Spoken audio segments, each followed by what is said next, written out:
Greetings, peepsicles! Happy New Year! I hope you all had a restful and relaxing holiday season. Although, if like me, you have been trapped in a multi-generation household since the start of the pandemic, your mental health might be on a precarious edge at this moment. Now, if you haven't read the description in the bottom underneath this video, please go ahead and do that right now because, well, what are you waiting for? Rude, hello, I don't want to have to re-explain everything. Now, the more astute among you will have noticed that I am indeed currently located in a washroom. Why? Well, this is a multi-generation household in Vancouver, one of many in this city, and, well, this is the one place that the peoples will not come to bother me for tech advice or a meal plan. I digress. Let me tell you about our New Year's Eve. It began yesterday at noon with a debate slash discussion slash panic attack slash meltdown over the dinner menu. We come from a culture where a big New Year's Eve menu is customary, and frankly so is a big New Year's Day menu. But nobody had planned ahead as to what this menu would be this year. One parental wanted to pull frozen chicken legs out of the freezer because that is his standard, and his second option was frozen pizza because that is his go-to.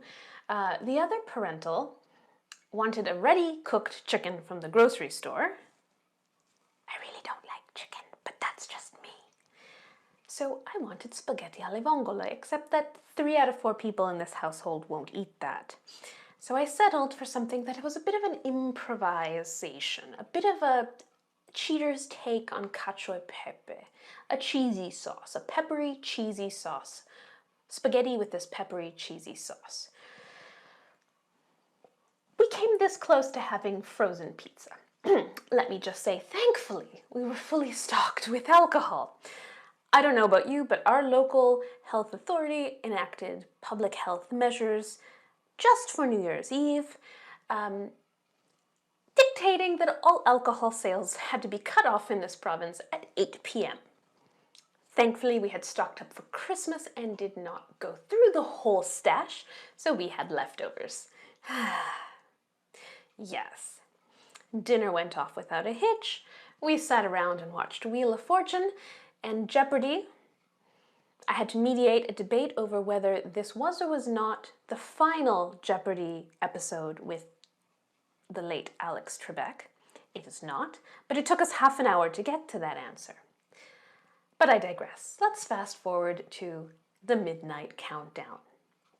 At 5 minutes to midnight, the spouse, who knows a thing or two about booze, opened the fridge and pulled out the bottle of chilled cava that had been there just for this purpose. At 25 seconds to midnight, one of the parenticles, who, well, I have to say in her defense, is getting over shingles and is currently on medications that may potentially be mind-altering. At 25 to midnight, she started counting forwards.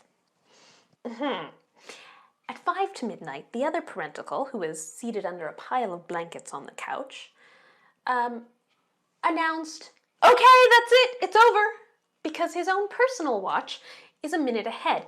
Never mind that the TV countdown he was watching was still going. His watch said midnight, it was done. The spouse stood there with the cava in hand, not knowing what to do at this point. I finally said, "Just pop the damn thing!" And he did, and filled my glass to the brim.